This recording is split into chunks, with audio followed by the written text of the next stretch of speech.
एक बार ब्रह्मा जी ने राजा दक्ष को प्रजापति बनाया, प्रजापति बना दिया तो सम्मान समारोह रखा।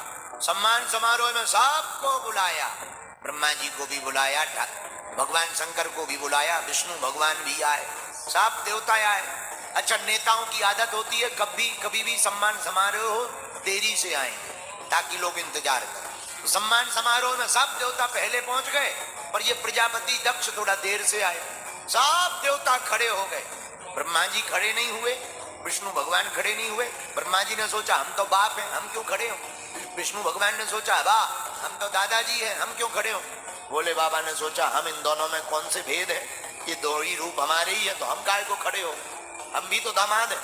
वो भी बैठे रहे। राजा दक्ष ने चारों तरफ नगाहे को घुमाया, सोई देखा सब खड़े हुए हैं सम्मान में, बस 3 लोग बैठे हुए हैं। तो राजा दक्ष की नजर जहां गई, इनके उद्घोषण भाषण होने के बाद में इनने पहले ही ठोक दिया, नाराज हो गए शंकर जी के ऊपर। और जैसे ही सिंहासन पर राजा दक्ष बैठे, सोई बोलने लगा, सुनो सुनो सुनो देवताओं सुनो। आप देवता चौंक गए कि भैया इनके प्रवचन तो बाद में होने थे, पहले ही गाय को ठोकने लगे, कोई बड़ी बात है। सब शांत हो गए। हाँ भैया बताओ। भैया सावधान होकर सुन लो सब लोग, एक बात हम कहना चाहते हैं, विशिष्ट सम्मानीय लोगों में एक भी अगर असभ्य आदमी आ जाता है तो सभा का माहौल खराब हो जाता है। अब सब अपने एक दूसरे की तरफ देखने लगे, भैया इसमें कौन सा आदमी खराब आ गया। लेकिन राजा दक्ष नहीं रुका। सुनो, अरे तुम इधर उधर क्या देख रहे हो, तुम्हें दिखाई नहीं पड़ता कि नंगा शिव न बैठने का ज्ञान है न उठने का ज्ञान है, दिन भर भूत प्रेतों के संग रहता है, इसकी हालत भी और आदत भी भूतों जैसी हो।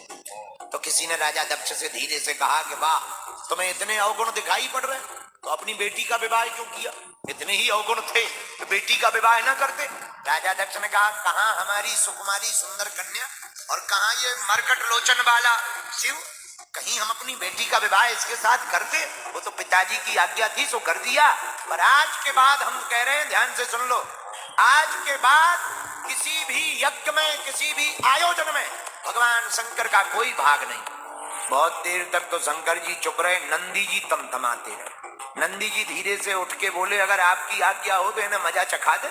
शंकर जी बोले, चुप रहो, शादी की गालियां हैं, किसी को विवाह के समय मिलती हैं, हमें बाद तक मिल रही है। ससुर साहब है, चुप रहो, कुछ बोलना नहीं। लेकिन जब नहीं रहा गया, बार बार उसने जो है भगवान शंकर की निंदा की। अब तो नंदी से नहीं रहा गया, भगवान शंकर की निंदा सुन ली सो तमक कर नंदी खड़े हो गए। हे राजा दक्ष, जब से आया है पक पक पक पक पक पक कर रहा है, जा हम भी श्राप देते हैं, तेरा मुंह बकरे का लग जाए। तो राजा दक्ष तो कुछ नहीं बोले। राजा दक्ष की तरफ से भृगु जी ने अपनी डांडी पर हाथ फेरा, बोले, हे नंदी तुझे क्या लेना देना, ये ससुर दामाद का मामला था, तू क्यों बोला। जाओ, हम भी श्राप देते हैं, भगवान शंकर के जितने भी गण हैं सभी के सभी गण पाखंडी हो जाए। और नंदी को लगा कि हमें श्राप मिल गया पाखंडी होने का। सोई नंदी फिर तमक के उठे, ए बाबा हम लोगों को पाखंडी होने का श्राप दिया, जा हम भी तुम्हें श्राप देते हैं, तुम्हारे जैसे जितने भी ब्राह्मण हैं मांगने वाले, सब चटुकार मांगने वाले ब्राह्मण बन जाए। जहां श्राप मिली, शंकर जी ने मन में सोचा, आए थे सम्मान समारोह में, चल रहा है श्राप समारोह, इससे अच्छा तो चले जाना चाहिए। मौन होकर के भोले बाबा उठ गए, नंदी वंदी को कहा चलो, सभी गणों को लेकर के आ गए।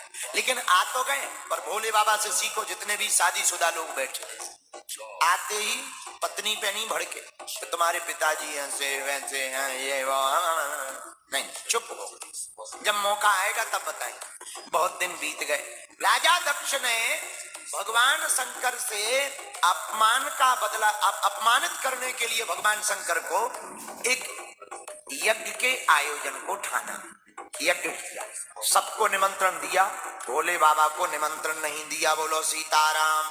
सब देवता आए पर शंकर जी को नहीं बुलाया। अच्छा, देवताओं को पता था कि सबको बुलाया है, शंकर जी को नहीं बुलाया है, फिर भी देवता इतने विचित्र हैं, हमेशा जले पर नमक छिड़कने का काम पड़ोसी करता है। देवताओं को पता है भोले बाबा को निमंत्रण नहीं दिया, फिर भी ये जितने विमान हैं सबके सब विमान कैलाश पर्वत से ही ले जा रहे। भोले बाबा तो ध्यान में बैठे, पर सती जी सुबह से देख रही, लगातार विमान निकल रहे यहां से। क्या बात, कुछ गंधर्वियां गाती हुई जा रही थी। सोई सती जी दौड़ी दौड़ी गई, अरे सखियों कहां जा रही हो? सोई ऊपर से गंधर्वियां बोली, अरे सती तू अभी तक यहाँ बैठी है, तुझे पता नहीं तेरे पिताजी ने कितने बड़े विशाल यज्ञ का आयोजन किया है, हम सब देवी देवता वहां जा रहे हैं, हम भी जा रहे हैं, तू नहीं जाएगी क्या? हाँ पता है, तू चल, हम अभी आते। झूठ मूठ बोल करके सती जी वापस आई। भोले बाबा बैठे हुए थे। सोई सती जी ने सोचा अब कैसे बात करें, पिताजी इतनी बड़ी यज्ञ कर रहे हैं पर निमंत्रण मिला नहीं है। सोई सती जी बाबा के चरणों को दबाने लगी। जितने विवाहित पुरुष बैठे हैं सुन लो, जिस दिन तुम्हें बार बार चाय के लिए पूछा जाए, मीठा हलवा के लिए पूछा जाए, समझ जाना या तो जेब कटनी है या गर्दन। सती जी चरणों को दबाने लगी। भोले बाबा बोले, देवी जी क्या बात है, आज बहुत सेवा हो रही। नहीं महाराज, हम स्त्रियों का तो धर्म है पति के चरणों की सेवा करना। अच्छा, पर कोई कारण है? हाँ एक कारण है। क्या आपको पता चला आपकी ससुराल में आपके ससुर जी ने यज्ञ का आयोजन किया, आप जाएंगे? भोले बाबा बोले, देवी ये बताओ कोई निमंत्रण आया है? महाराज निमंत्रण तो नहीं आया, पर पिताजी ने निमंत्रण भेजा होगा, डाक गड़बड़ा गई, पत्र इधर उधर हो गया होगा, डाकिया ने गड़बड़ कर दिया होगा, पर पिताजी हमसे प्रेम बहुत करते हैं। अब आज तक जो बात छिपाकर भोले बाबा ने रखी थी वो आज बताई। देवी जी दरअसल तुम्हारे पिताजी ने हमारे अपमान के लिए ही यज्ञ का आयोजन किया है, वरना हम ना पूछते कि पत्र आया कि नहीं। और सुनो, जहां तुम्हारे जाते ही प्रसन्नता ना होवे, तुमको देख करके लोग खुश ना होवे, मुस्कुराए ना, जिनकी आंखें तुमको देख करके चमचमाए ना, ऐसे व्यक्ति के घर पर नहीं जाना चाहिए। भले ही उसके घर पर सोना चांदी क्यों ना बरस रहा हो, कितना ही अमीर क्यों ना हो, उसके घर पर नहीं जाना चाहिए। पर सती जी नहीं मानी। भगवान ने खूब समझाया, पर जब सती जी नहीं मानी तब भोले बाबा ने विचार किया, अब जो होगा सो देखा जाएगा, जाने दो। एक कण को साथ में लगा दिया, सती जी चली गई। घर पहुंची तो वो राजा दक्ष ने पहले ही कह रखा था, सुना भगवान शंकर से संबंधित कोई भी आए, कोई आदर नहीं मिलना चाहिए। तो पहले जो देवता प्रणाम करते थे, सती जी को देख करके मुंह टेढ़ा करने लगे, धीरे से प्रणाम करने लगे और मुंह टेढ़ा कर लिया। सती जी ये माहौल देखकर घबरा गई, ऐसा आज तक नहीं देखा था। बहनें भी ठीक से नहीं मिली, मुस्कुराती हुई भर मिली, एक आध बार ताना दे दिया, चली गई, पर मिला कौन प्रेम से? सती के ना आने का और आने का किसी को ज्यादा दुख नहीं, न सुख न दुख, पर किसी को दुख था तो एक केवल सती की माँ को दुख था। माँ का ममत्व तो अद्भुत होता है। बेटा या बेटी कितनी भी बेकार, पर माँ कभी भी अपने दिल से दूर नहीं करती। आगे माता सती ने माँ को मिली, पिता को भी मिली, पर पिता का ठीक से स्वभाव नहीं देखा। यज्ञ की तरफ गई, यज्ञ में सब देवताओं का भाग अलग अलग रखा, स्थान अलग अलग रखा। भगवान शंकर कतहु न देख संग भूकर भागा, कहीं भी शंकर जी का स्थान नहीं देखा। तो सती जी को थोड़ा क्रोध आया, और क्रोध आना भी चाहिए, क्योंकि पति के सम्मान में पत्नी का सम्मान है, और पति के अपमान में पत्नी का अपमान।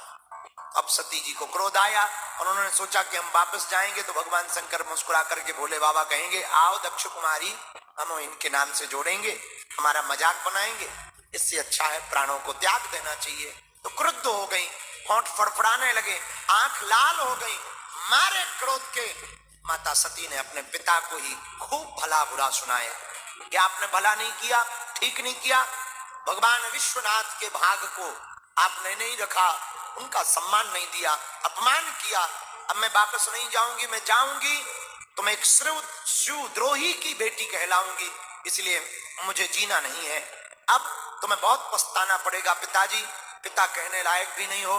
बहुत सी बातें माता सती ने कही। अंत तो गत्वा भगवान शंकर को मन में ध्यान रख करके कहा, हे भगवान, हे चंद्रमौलेश्वर भगवान, हे भूत भावन महादेव, दोबारा जन्म मिले, दोबारा आपके ही चरण मिले, ऐसी प्रार्थना करके क्रोधाग्नि को प्रकट किया। माता सती ने अपने शरीर को त्याग दिया। अंत तो गत्वा भगवान शंकर को पता लगा, तो गणों को भेज करके यज्ञ को विध्वंस कराया। वीरभद्र को भेजा, गणों को भेजा, सब देवता जितने सम्मिलित थे सबको दंड दिया। किसी की दाढ़ी पटा ली, भृगु जी की दाढ़ी पटा ली, किसी के दांत फोड़ दिए, किसी की आंखें निकाल ली, सबको दंड दिया। यहां तक कि राजा दक्ष के सिर को काटकर हवन कुंड में कर दिया स्वाहा। राजा दक्ष को भी दंड दे दिया।